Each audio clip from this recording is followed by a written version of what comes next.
Soc Omar Pérez Franco i soc ganader. I em dedico a això perquè tota la vida m'ha apassionat.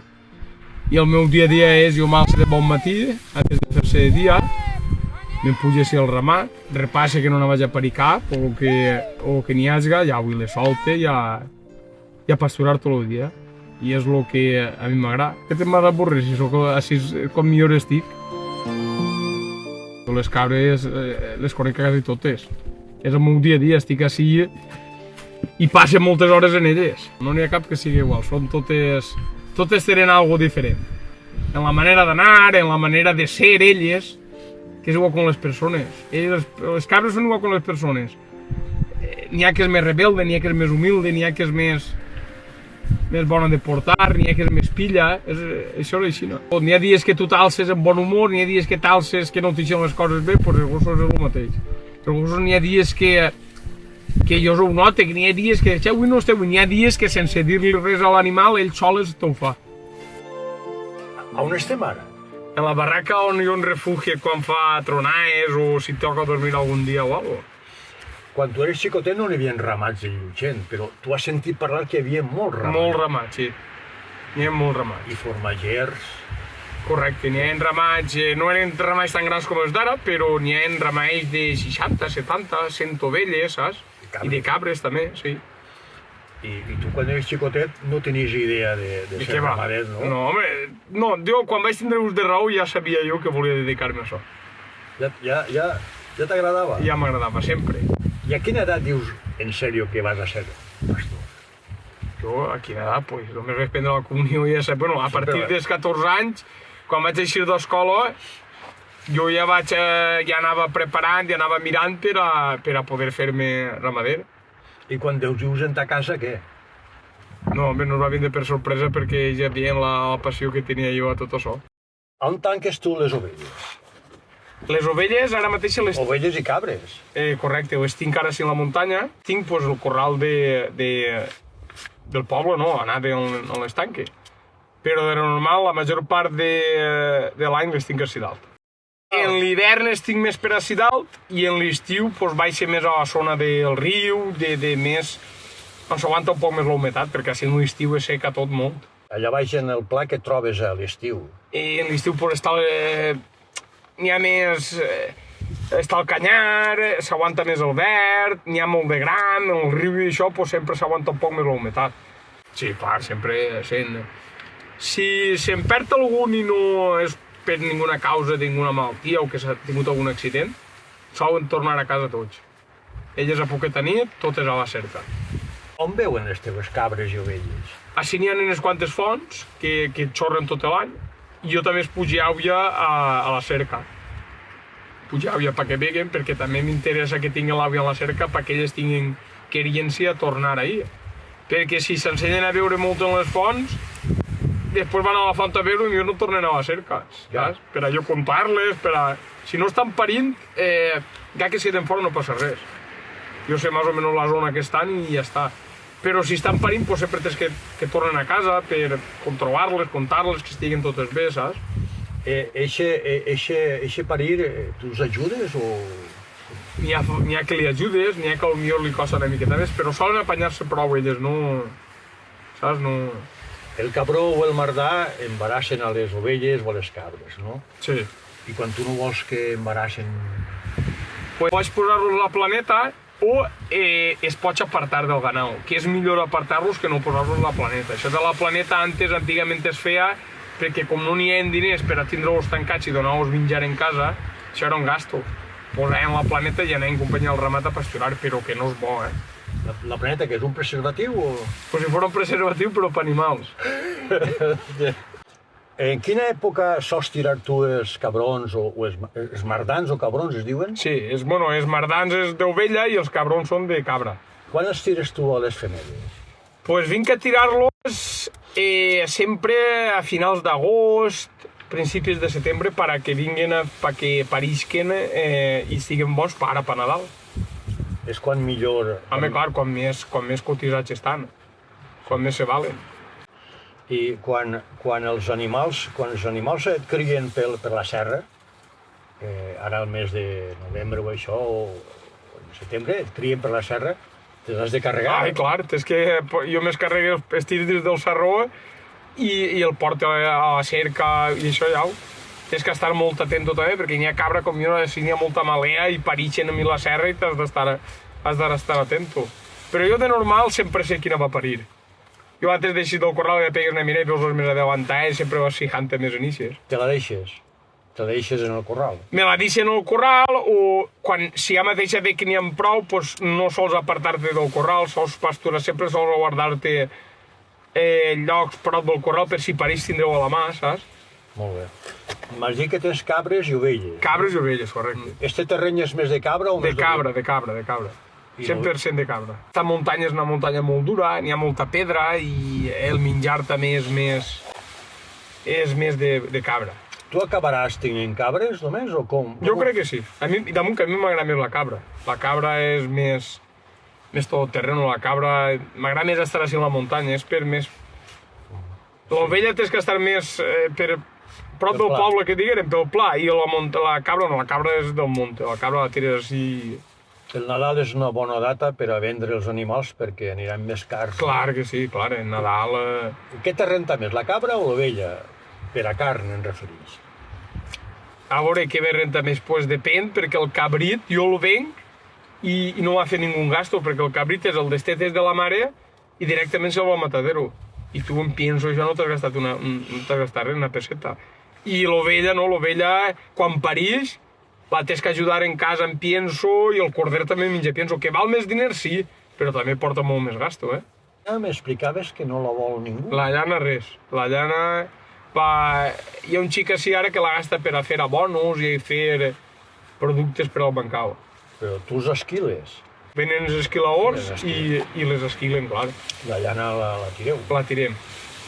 No s'aprofita res. Tot el que antes s'aprofitava, ara res. Parla'm dels gossos que tens. Els gossos, hòstia. Els gossos, ne tinc, pues... Ne tinc 3, 4 del terreno, que diguem que n'he hagut tota la vida, i després tinc un coli i això, però m'agrada més del terreno. Un coli és una raça de pastor? Sí, és una raça pastor, però és més de la zona d'Irlanda, sí, d'Irlanda, de per allà més per aquests terrenos d'allà més plans, més... Quan tu vas començar no ho sabies? No ho sabia, m'ho he ensenyat jo des de zero. Tens prou paciència? I que t'agrada, això és un don que porta cada un, t'agrada i... Malalties en tenen prou els animals, no? Tens un veterinari que t'ajuda i... Sí, tinc un veterinari que quan li cridi a ell, doncs ve, em peguen a mirar o el que siga, és el que soluciona quan hi ha algun problema, però, bueno, no, si es criden així a la muntanya no solen eixir moltes malalties. N'hi ha diversos tipus de malalties. Està una cosa que es diu la pasterela, que això ho agarren molt quan són menuts. Això a la mare no li afecta, però a les cries sí. I és que és una malaltia dels pulmons. I els corderets es queden flaquets i no van, i es queden així arruïnats i es moren. Això tens que vacunar tot el ramat. Després també està la vasquilla, però la vasquilla això ho vacunes i això és el canvi de menjar mateixa de l'estiu sec, si plou, quan ve la primavera que és molt de verd, quan fan el canvi de sang que elles és quan es agarra això. Tu has pensat alguna vegada en fer alguna formatgeria o...? Pues sí que m'ha llamat, però conforme està tot el tema de papers i la burocràcia i que n'hi ha i tot, el posen molt difícil. No perquè posen molta complicació. Tu dius que et posen molta complicació, però en certa manera tu, en la zona que pastures, estàs controlant el sotabosc, no? Home, clar. Això te ho reconeixen encara que siga de paraula o com és això? Hi ha gent que sí i hi ha gent que no. Però sí, home, clar, la gent, els forestals i tot això, doncs veus tu que això donen apreci a tot això. Entre ací i Barx n'hi haurien uns 10-12 quilòmetres de serra. O més. O més. Quants ramats creus tu que farien falta per controlar el sotabosc? O sigui, tu saps què controles i quants te farien falta? Jo crec que 1 millar de cabres, d'ací on estem nosaltres, allà, durant tot l'any farien feina. Al llarg del temps es veuria feina, perquè jo així n'hi ha unes... En total porta uns 500 o per ahí i fan feina allà. Saps que ja n'hi ha zona que entres ja pots anar amb pantalons curts, si vols. per mi la serra. Estàs dient que en 4 o 5 ramats podien controlar tot este pla que es va cremar fa 5 anys. 5 anys va fer ara en l'agost. Molt bé. Omar, estàs content de l'administració? De la Conselleria d'Agricultura i Ramaderia? Pues no, perquè no ajuden gens en el tema burocràtic i es costa molt pagar també. Es costa molt, no compleixen en les fetges de pago ni res. Es costa molt. Donen ajudes, fan molta propaganda que donen ajudes, però d'una certa manera ho fan perquè jo crec que ho fan perquè t'avorrisques i no ho facis. I com si no volgueren que així n'hi haguera ramat, ni n'hi haguera agricultura, ni n'hi haguera res. Ho fan d'una manera molt difícil. Quan t'has sabut que hi ha un ramat de bous en Quatretonda tocant a la serra esta, t'has alegrat de veure una altra persona com tu? El meu pare és amic meu, Bartolo és amic meu, és molt amic meu. Us trobeu per la serra? No, perquè ell està a una part, la carretera dividix, i ell està a un costat de la serra i jo estic a l'altre, hi ha una carretera, la carretera que va de Llutxent de Pinet, ens divideix, però no creguem, però que parlem molts dies, ens quedem per telèfon i parlem i... Es queixa també dels papers i tot I igual com jo, està en el mateix cas que jo. Molt bé, doncs vosaltres teniu doble feina, no? Doble. Té que ser ganao i després papers. Molt bé. Quan acabes tota la nit que plegues a quina hora de la nit a casa, si n'hi ha alguna de papeleo també t'ho tens que preparar tot i ho tens que fer. Si jo fora el conseller, dis-me què voldries de mi. Tu me trobes a mi pel carrer i me dius jo voldria que vosaltres, dis-me. Què voldria? Pues que paguen quantes hores.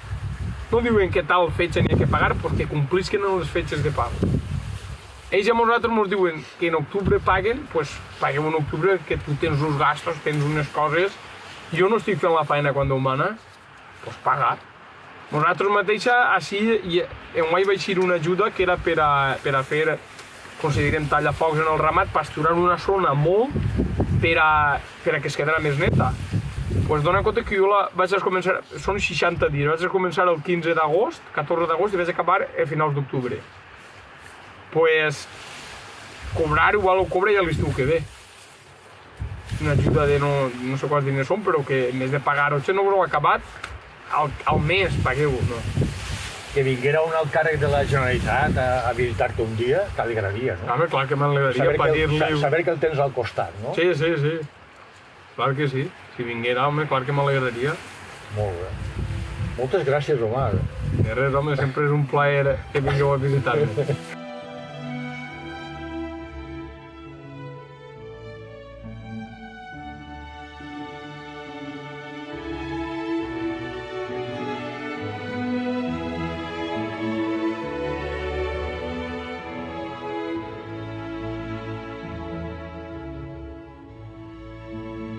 Vaig a enviar al gos que tinc les cabres allà i no volen eixir el camí. Ja es fa tard i a veure si ho estan canviant. Bonic. Passa baix. Passa per baix. Banyat. Per baix. Baix, boni. Boni, baix. Passa baix. Passa baix. Va, vale. Passa darrere. Boni. Per espai. Poc a poc. Para i... Para.